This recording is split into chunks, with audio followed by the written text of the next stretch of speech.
आज हम applications of first law of thermodynamics के बारे में डिस्कस करेंगे और उसमें से स्पेसिफिकली हम जो एक एप्लीकेशन है आइसोथर्मल प्रोसेस इसको डिस्कस करेंगे।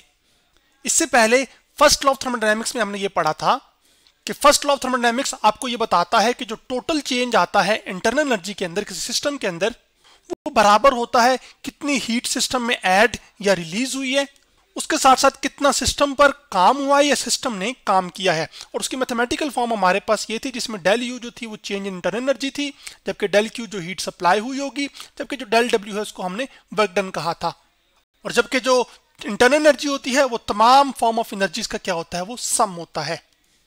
अब अगर हम बात करें जो पहली एप्लीकेशन है फर्स्ट लॉ ऑफ थर्मोडायनेमिक्स की, वो आइसोथर्मल प्रोसेस है। तो एक आइसोथर्मल प्रोसेस आपके पास एक ऐसा प्रोसेस है in which the temperature does not change, यानी कि इस प्रोसेस में आपके पास जो टेम्परेचर है जो कि ये बताता है कि कोई चीज कितनी ठंडी है या गर्म है, वो असल में तब्दील नहीं होगा।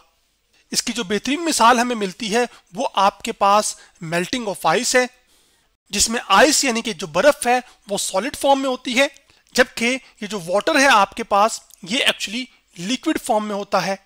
तो बर्फ जब पानी में तब्दील हो रही होती है तो बर्फ पानी में तब्दील कांस्टेंट टेम्परेचर पर हो रही होती है, यानी कि इस प्रोसीजर के दौरान, यानी कि इस फेज चेंज के दौरान, इसको हम फेज चेंज भी कहते हैं, जब एक फॉर्म ऑफ मैटर से दूसरी फॉर्म ऑफ मैटर में जाए कोई चीज उसको हम उसको फेज चेंज कहते हैं। तो इस ड्यूरिंग फेज चेंज आपके पास जो टेम्परेचर है वो क्या रहता है, वो कांस्टेंट रहता है। इस वजह से आपके पास ये जो मेल्टिंग ऑफ आइस है ये एक एग्जांपल बन जाती है आपके पास आइसोथर्मल प्रोसेस की। ऐसा क्यों है? क्योंकि जब आप आइस को हीट करेंगे, मिसाल के तौर पर समझाने के तौर पे आप इसको हीट सप्लाई करते हैं, तो जो सारी की सारी हीट सप्लाई हो रही होगी वो असल में इस्तेमाल हो रही होगी सॉलिड जो आइस है इसके जो एटम्स है ना, उनके जो बीच बॉन्ड्स हैं उनको ब्रेक करने में, ना कि टेम्परेचर बढ़ाने में। इसी वजह से मेल्टिंग के दौरान आपके पास टेम्परेचर क्या रहता है, वो कांस्टेंट रहता है। और वो जो हीट सप्लाई हो रही होती है आइस को, वो असल में आइस को एक सॉलिड स्टेट यानी कि ऑर्डर्ड स्टेट से, जैसे कि इसमें एटम जिस एक खास ऑर्डर में रेंज होंगे, उससे वो उसको एक डिसऑर्डर स्टेट जैसे कि लिक्विड की पार्टिकल्स या एटम्स जो हैं वो उस तरह से रेंज नहीं जिस तरह से एक सॉलिड के होते हैं, उस स्टेट में लेकर आ जाता है। अब इस प्रोसेस में हीट, इंटरनल एनर्जी और वर्क डन कैसे तब्दील होता है उन चीजों का हमने रिलेट करना है और डिस्कस करना है और अपने आइसोथर्मल प्रोसेस के अकॉर्डिंगली चीजों को लेकर चलना है। तो इस चीज को डिटेल के साथ समझने के लिए हम सबसे पहले अपना एक सिनेरियो बिल्ड करते हैं, उससे आइसोथर्मल प्रोसेस को अंडरस्टैंड करेंगे, फिर उसको इसके साथ पूरी प्रोसीजर के साथ जैसे मैंने अभी एक्सप्लेन किया है दोबारा एक दफा रिलेट कर लेंगे ताकि कोई कंफ्यूजन ना रह जाए। तो मान लीजिए कि आपके पास यहाँ पर ये दो कंटेनर्स हैं, जिसमें एक पहले का सिनेरियो है जिसको हम बिफोर कह रहे हैं और एक बाद का सिनेरियो जिसको हम आफ्टर का कह रहे हैं। इस कंटेनर का जो शुरू में वॉल्यूम है वो इनिशियल वॉल्यूम वो VI है, जबकि इस कंटेनर का जो फाइनल वॉल्यूम है वो VF है। और वॉल्यूम हम उस चीज को कहते हैं जो एक जगह घेरी हो। इस कंटेनर में आपके पास यहाँ पर ये गैस पार्टिकल्स मौजूद हैं जिनको मैं ये ड्रॉ कर रहा हूँ आपके सामने यहाँ पर, ठीक है। तो ये जो कंटेनर है इसके समझने अंदर क्या मौजूद है, आपके पास गैस पार्टिकल्स मौजूद हैं। अब इसके साथ साथ ये जो ऊपर चीज पड़ी हुई है इस कंटेनर के, ये असल में एक पिस्टन है। और ये जो पिस्टन भी है इसकी खास बात ये है कि ये मूवेबल है, यानी कि ये ऊपर नीचे हो सकता है, जिससे वॉल्यूम क्या हो सकता है, बढ़ या फिर कम हो सकता है। बिल्कुल उसी तरह जैसे एक इंजेक्शन के अंदर आपके पास ये जो पिस्टन होता है ये असल में क्या हो सकता है, ये मूवेबल होता है। और यहां पर आपके पास नीचे एक हीट सोर्स है, यानी कि यहां से आप क्या करते हैं, हीट को सप्लाई करते हैं। तो यहां से हम मान के चलते हैं कि जो हम हीट सप्लाई कर रहे हैं वो एक्चुअली डेल क्यू है। अब जब हम del q amount of heat supply करते हैं इस कंटेनर में जो मौजूद गैस पार्टिकल्स हैं उनको, तो उससे क्या होगा कि एक्चुअली आपके पास ये हीट एनर्जी जब इन गैस पार्टिकल्स को ट्रांसफर होगी तो असल में इन पार्टिकल्स की जो मोशन है वो एक्चुअली क्या हो जाएगी, वो इंक्रीज हो जाएगी। यानी कि जो ये गैस पार्टिकल्स हैं इनकी वेलोसिटी क्या हो जाएगी, वो इंक्रीज हो जाएगी, जिसको मैं V लिख रहा हूं। और वेलोसिटी आपको ये बताती है कि वो रफ्तार जिसके साथ ये पार्टिकल्स मूव करेंगे। अब हम क्योंकि मान रहे हैं कि यहाँ पर आपके पास लार्ज नंबर ऑफ पार्टिकल्स मौजूद हैं, यानी कि हम कह लेते हैं n नंबर ऑफ पार्टिकल्स मौजूद हैं, और ये पार्टिकल्स इतने ज्यादा हैं कि मैं हर एक इंडिविजुअल पार्टिकल की स्पीड की बात नहीं करूंगा बल्कि मैं एवरेज की बात करूंगा। तो जब आपने हीट सप्लाई की तो हुआ क्या कि एवरेज स्पीड या वेलोसिटी क्या होगी इन पार्टिकल्स की, वो इंक्रीज करेगी, जिससे असल में क्या होगा कि जो इन पार्टिकल्स की एवरेज काइनेटिक एनर्जी है जो कि मोशन की वजह से होती है, वो असल में क्या हो जाएगी, वो इंक्रीज हो जाएगी। अब जब average kinetic energy in particles की बढ़ेगी तो उससे ये होता है कि आपके पास जो टेम्परेचर है वो क्या हो जाता है, वो इंक्रीज हो जाता है, क्योंकि टेम्परेचर हम डिफाइन ही करते हैं average kinetic energy of the gas particle से। लेकिन ये मामला इतना आसान नहीं जितना नजर आ रहा है। हम क्या चाहते हैं, हम तो आइसोथर्मल प्रोसेस को स्टडी कर रहे हैं और उस आइसोथर्मल प्रोसेस में क्या होना चाहिए, टेम्परेचर कांस्टेंट रहना चाहिए। जबकि जो बाहर हमें यहाँ पे सिनेरियो बिल्डअप होता हुआ नजर आ रहा है उसमें तो ऐसा नजर आ रहा है जैसे कि टेम्परेचर क्या हो रहा है, वो इंक्रीज हो रहा है। तो अब सवाल यह है कि मैं हीट सप्लाई भी करूं और टेम्परेचर कांस्टेंट भी रहे, ये कैसे होगा, अब उसकी बात करते हैं। तो वो एक ही सूरत में मुमकिन है, वो ये है कि आप जितनी की जितनी हीट सप्लाई कर रहे हो, इस कंटेनर में जो गैस पार्टिकल्स मौजूद हैं वो सारी की सारी हीट इस्तेमाल हो जाए वर्क करने में, और वो वर्क भी कौन करे, ये गैस। जिससे क्या होगा कि आपके पास ये जो पिस्टन है जो कि मूवेबल था, अब ये क्या करेगा कि जब सारी की सारी हीट जो सप्लाई होगी वो अगर इस्तेमाल हो जाएगी वर्क डन करने में, तो पिस्टन क्या करेगा कि वो इस पॉइंट से क्या कर जाएगा, वो मूव कर जाएगा किसी इस पॉइंट तक। तो जब पिस्टन इस पॉइंट के लिहाज से अगर मूव करेगा उधर ऊपर की तरफ, इधर गया है, तो असल में क्या हुआ कि वॉल्यूम क्या हुआ है, वो इंक्रीज हुआ है। तो जब वॉल्यूम इंक्रीज होता है तो हम कहते हैं जी कि वर्क डन हुआ है। वो कैसे, वो इस वजह से क्योंकि जो वर्क डन होता है वो आपके पास क्या होता है, फोर्स इनटू डिस्प्लेसमेंट, जिसको मैं डी लिख रहा हूं अभी समझाने के तौर पे। अब यहां पर फोर्स जो है वो असल में हम प्रेशर की टर्म्स में एक्सप्रेस करेंगे वो इस तरह से कि जब आप हीट सप्लाई करेंगे तो ये जो गैस पार्टिकल्स हैं वो क्या करेंगे कि वो ज्यादा फ्रीक्वेंटली यानी कि ज्यादा बार इस पिस्टन के साथ क्या करेंगे, स्ट्राइक करेंगे। तो इधर जो प्रेशर होगा वो एक्चुअली क्या हो जाएगा, वो इंक्रीज हो जाएगा। और प्रेशर जबकि हम डिफाइन कैसे करते हैं कि कितनी फोर्स लग रही है किसी एरिया पर, तो यहां पर हमारे पास आ जाएगा एफ ओवर ए। तो ये जो ए इधर डिवाइड हो रहा है उधर जाके क्या हो जाएगा, मल्टीप्लाई, तो पी ए आ जाएगा। तो असल में इस एफ की जगह मैं पुट कर दूंगा क्या, पी ए।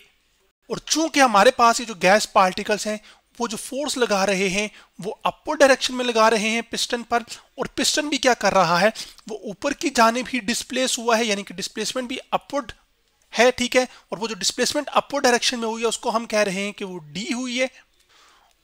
तो आपके पास जब हम डॉट प्रोडक्ट खत्म करते हैं तो आपके पास आ जाएगा ये पी ए डी, और आपके पास क्या आ जाता है, कॉस थीटा। जबकि डॉट प्रोडक्ट क्या होता है, दो वेक्टर्स का, वो हमेशा आपको एक स्केलर क्वांटिटी देता है, तो वर्क भी क्या है, एक स्केलर क्वांटिटी है।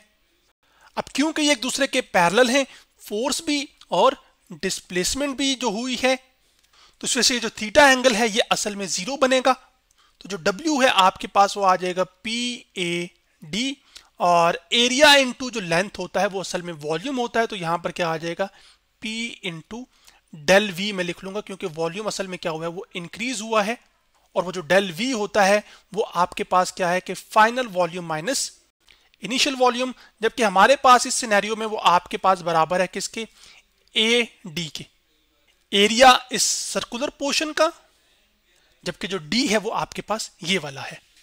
अब चूंकि सारी की सारी जो हीट सप्लाई हुई है वो वर्क डन में इस्तेमाल हो गई है, तो इसी सूरत में ही आपके पास जो टेम्परेचर है गैस पार्टिकल्स का जो इस कंटेनर में मौजूद है वो असल में तब्दील फिर नहीं होगा। तो अब अगर हम इसी सिनेरियो को फर्स्ट लॉ ऑफ थर्मोडायनेमिक्स के नजरिए से देखें, जो कि ये कहता था कि जो टोटल चेंज आता है इंटरनल एनर्जी के अंदर वो बराबर होता है जो हीट सप्लाई हुई होगी और साथ जो वर्क किया गया होगा। अब इस सिनेरियो में हीट जरूर सप्लाई हुई है जो कि डेल क्यू है, जबकि जो इधर वर्क डन है उसको हम डेल डब्ल्यू से रिप्रेजेंट कर रहे थे, तो मैं यहां पर भी जो डब्ल्यू लिखा होता है इसको मैं डेल डब्ल्यू कर देता हूं अपनी नोटेशन के मुताबिक उसको फिट रखने के लिए, ठीक है। अब सवाल यह है कि इस प्रोसीजर में हीट सप्लाई वर्क डन में तो तब्दील हुई है, ये इंटरनल एनर्जी का क्या हुआ होगा?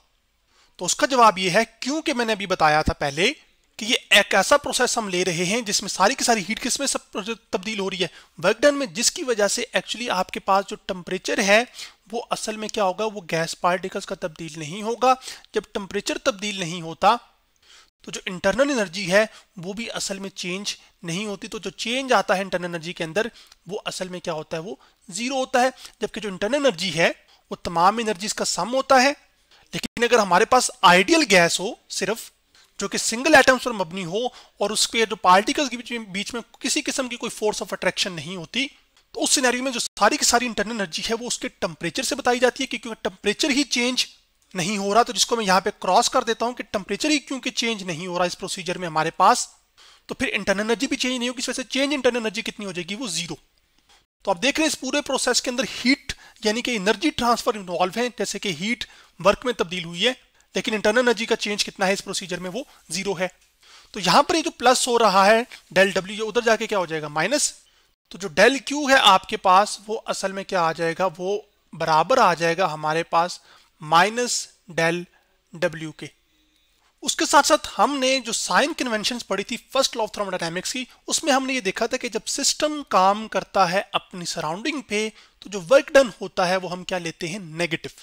तो हमारे सिनेरियो में भी है, जो हमारा सिस्टम है वो इन कंटेनर में जो मौजूद गैस पार्टिकल्स हैं उस पर मबनी है, और ये सिस्टम ही तो काम कर रहा है अपनी सराउंडिंग पर, जिसकी वजह से जो वॉल्यूम है वो क्या हुआ है, वो इंक्रीज हुआ है। इस वजह से हमारे केस में जो डेल डब्ल्यू आएगा वो असल में क्या लिया जाएगा, वो नेगेटिव होगा। ठीक है, तो जब डेल डब्ल्यू नेगेटिव लेंगे मैं यहाँ पर, तो मैं उसको अपनी इक्वेशन के अंदर रिफ्लेक्ट भी करवा देता हूँ। ये जो माइनस साइन है ये तो असल में आया कि जब मैं इसको इधर से उस तरफ लेके गया, और डेल यू सिनेरियो में क्या था, वो जीरो था। वो एक माइनस साइन इस वजह से आया था। अब एक और माइनस साइन किस वजह से आएगा, क्योंकि वर्क डन कौन कर रहा है, सिस्टम कर रहा है, और सिस्टम भी किस पर कर रहा है, सराउंडिंग पर। तो फिर मैं यहां पर ब्रैकेट में एक साइन माइनस लिख लूंगा, और माइनस माइनस क्या होता है, प्लस। तो आपके पास जितनी हीट सप्लाई हुई वो असल में किस में इस्तेमाल होगी, सारी की सारी वर्क डन में। तो यूं इस प्रोसीजर में आपके पास एनर्जी भी एक तरह से कंजर्व रही, हीट आपने सप्लाई की थी और वो हीट जो है वो असल में ट्रांसफॉर्म होगी किसमें, वर्क डन के अंदर। और फर्स्ट लॉ ऑफ थर्मोडायनामिक्स हमारे पास एप्लीकेशन भी तो थी ना law of conservation of energy की, कि एनर्जी को ना ही तो आप बना सकते हैं ना ही खत्म कर सकते हैं, बस आप उसे एक फॉर्म से दूसरी फॉर्म में क्या कर सकते हैं, ट्रांसफर। अब हम आगे बढ़ते हैं और पीवी डायग्राम डिस्कस कर सकते हैं आइसोथर्मल प्रोसेस के लिए। पीवी डायग्राम यानी कि प्रेशर वॉल्यूम की डायग्राम, वो असल में ये बताती है कि जो एरिया अंडर कर्व होता है ना पीवी डायग्राम के अंदर, वो रिप्रेजेंट करता है वर्क डन को। तो यहां पर मैं आपके सामने एक पीवी डायग्राम जो कि प्रेशर वॉल्यूम डायग्राम है आइसोथर्मल प्रोसेस के लिए, वो मैं ले आया हूं, जिसमें वॉल्यूम को हमने एक्स एक्सिस पर प्लॉट किया है, जबकि जो प्रेशर है उसको वाई एक्सिस पे प्लॉट किया है। इस तरह का curve experimentally different values of pressure and volume पर मिलता है, जब आप प्रेशर को क्या, टेम्परेचर को सॉरी क्या रखते हैं, वो कांस्टेंट। तो मान लीजिए कि अभी हम पहला ये पॉइंट एक ले रहे हैं अपने ग्राफ का, ठीक है, और एक ये पॉइंट चूज कर रहे हैं, फिर आप एक ये वाला पॉइंट चूज कर सकते हैं, इसी तरह फिर कोई आप एक और पॉइंट चूज कर लें। जो समझाना मैं चाहता हूं वो ये है कि शुरू में हम मान लेते हैं जी कि हमारे पास जो हमारी गैस थी उसका जो प्रेशर है वो P1 है, उसका जो वॉल्यूम है वो V1 है, जबकि जो टेम्परेचर है वो एक्चुअली क्या है, वो T1 कह लेते हैं। अब आइसोथर्मल प्रोसेस के अंदर क्या होता है कि आपके पास जो टेम्परेचर है वो कांस्टेंट रहता है। तो आपके पास ये इनिशियल सिचुएशन थी, ये हम फाइनल लेते हैं, जिसमें आपके पास जो प्रेशर है वो P1 से तब्दील होकर क्या हो चुका होगा, P2, जबकि जो वॉल्यूम है वो V1 से तब्दील होकर क्या हो चुका होगा, V2, जबकि जो टेम्परेचर है आइसोथर्मल प्रोसेस में वो तब्दील नहीं होता, तो उसको हम कह देते हैं वो T1 है। अब हॉरिजॉन्टल एक्सिस में अगर आप देखें तो वॉल्यूम क्या हो रहा है, वो इंक्रीज हो रहा है, जबकि जो वर्टिकल एक्सिस में है उसमें ऊपर की तरफ प्रेशर बढ़ रहा है, जबकि नीचे की तरफ प्रेशर कम हो रहा है। तो इस पॉइंट से इस पॉइंट तक ये एक्सपेरिमेंटली ग्राफ ड्रॉ हुआ है, ठीक है। जो मैं समझाना यहाँ पे चाह रहा हूँ कि इस पॉइंट पर आप देख रहे हैं कि जो प्रेशर की कॉरस्पॉन्डिंग वैल्यू है वो क्या है, वो ज्यादा है, जबकि इधर जो है आपके पास वो प्रेशर की वैल्यू क्या है, वो कम है। जबकि इस पॉइंट पे वॉल्यूम ज्यादा है, जबकि इस पॉइंट पे वॉल्यूम कम है। अभी जो पीवी डायग्राम है इसका ये जो एरिया अंडर कर्व है ये वाला, असल में आपके पास, मैं अगर इसको ड्रॉ करूं तो आपके पास एक लाइन यहां से आप खींच लीजिए एंडिंग पॉइंट से, और स्टार्टिंग पॉइंट के बीच में एक वर्टिकल लाइन आप खींच लीजिए यहां तक इस तरह से। तो इसके बीच में ये जो एरिया आ रहा है ना, ये असल में आपको बताएगा कि कितना वर्क डन हुआ होगा इस आइसोथर्मल प्रोसेस के अंदर। अब वो कैसे, वो हम यहां पर इस रिलेशन में देखकर आ चुके हैं मैथमेटिकली। जो वर्क डन होता है वो आपके पास क्या होता है, P डेल V होता है, जबकि ग्राफ के अंदर भी हम एरिया कैसे निकालते हैं, लेंथ इनटू विड्थ। तो लेंथ यहां पर आपके पास V होगी, जबकि जो विड्थ होगी वो प्रेशर P कर लें आप, तो P और V का जो प्रोडक्ट है वो आपको क्या दे देगा, वॉल्यूम।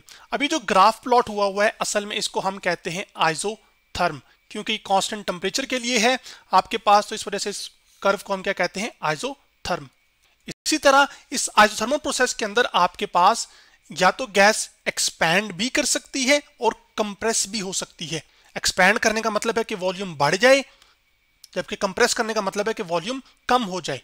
तो उसके क्रॉसपॉन्डिंग फिर आपके पास दो ये चीजें होती हैं, एक होती है आइसोथर्मल कंप्रेशन और एक आइसोथर्मल रेयरफैक्शन। कंप्रेशन के अंदर, आइसोथर्मल कंप्रेशन के अंदर जो वॉल्यूम है वो एक्चुअली क्या होगा, वो रिड्यूस होगा, जबकि आइसोथर्मल रेयरफैक्शन के अंदर वॉल्यूम क्या होगा, वो इंक्रीज होगा। तो ग्राफिकली जब आप ग्राफ देखेंगे तो उसमें ना एक एरो का साइन अक्सर आपको पीवी डायग्राम के अंदर नजर आएगा। तो एक में अगर मिसाल के तौर पर इस तरह एरो है जो कि इस तरफ को पॉइंट कर रहा है, तो वो असल में रिप्रेजेंट कर रहा होगा आइसोथर्मल रेयरफैक्शन को, जिसमें जो वॉल्यूम है वो क्या कर रहा होगा, वो इंक्रीज कर रहा होगा। जबकि आपके पास इस सिनेरियो में आपके पास यहां पर जो ये चीज है, अगर ये एरो अपवर्ड पॉइंट कर रहा होगा यूं, तो इस बात की निशानदेही होगी कि असल में इस डायरेक्शन में वॉल्यूम क्या कर रहा है, वो डिक्रीज कर रहा है। तो ये आइसोथर्मल कंप्रेशन होगा। तो आपने ये तीर के निशान का ध्यान रखना है, यही डिसाइड करेगा कि आइसोथर्मल रेयरफैक्शन हो रही है या आइसोथर्मल कंप्रेशन हो रही है। तो आज हमने applications of first law of thermodynamics और उसमें स्पेसिफिकली आइसोथर्मल प्रोसेस को डिस्कस किया।